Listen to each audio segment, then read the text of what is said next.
Την Τρίτη Κυριακή του Ιουνίου τιμάται σε όλο τον κόσμο η ημέρα του πατέρα.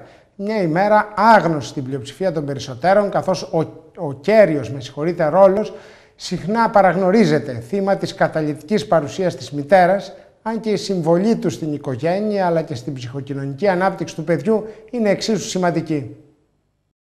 Η ημέρα του πατέρα είναι μια ημέρα μνήμης και γιορτής του μπαμπά, αυτού του ιδιαίτερου άντρα στη ζωή μας. Συχνά ξεχνούμε τη θυσία των πατέρων μας και τους ρόλους που καλούνται να παίξουν στην πορεία της ζωής μας. Η ημέρα του πατέρα μας δίνει την ευκαιρία να δείξουμε και να εκφράσουμε την αγάπη και το ενδιαφέρον μας σε αυτόν τον άνδρα που αξίζει την υποστήριξή μας και που δυστυχώς έχει παραγνωριστεί.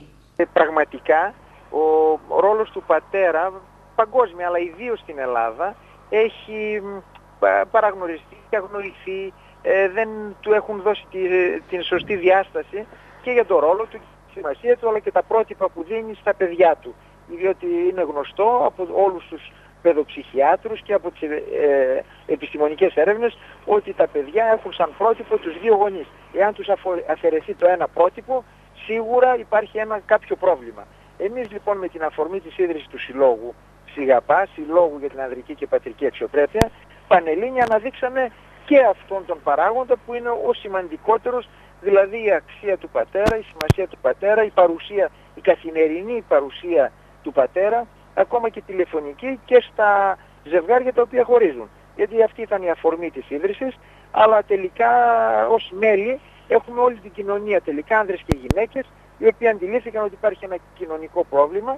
Το 1 εκατομμύριο των χωρισμένων παιδιών πρέπει να έχει την καθημερινή επαφή με τους δύο γονείς και αυτός που έχει εξωστρακιστεί μέσω των δικαστικών αποφάσεων είναι ο πατέρας.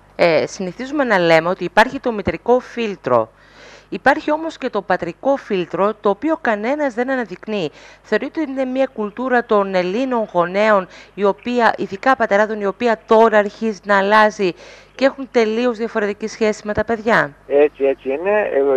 Τώρα φάνηκε πλέον τις τελευταίες δεκαετίες ότι ο πατέρας είναι πάρα πολύ δεμένος με τα παιδιά, ασχολείται καθημερινά όταν είναι στον έγαμο βίο. Αλλά και πριν φαίνεται ότι και ο πατέρας ασχολείται με το σπίτι, ασχολείται με τα παιδιά, έχει ψυχικό δέσιμο πολύ μεγάλο με τα παιδιά του. Εμπνεύστρια της ημέρας του πατέρα ήταν η Αμερικανίδα Σονόρα Μαρντόντ, που θέλησε να καθιερώσει μια γιορτή ανάλογη με την ημέρα της μητέρας για να τιμήσει τον πατέρα της, βετεράνου του Αμερικανικού Εμφυλίου Πολέμου, που ανέθρεψε μόνος του τα 6 παιδιά της οικογένειας.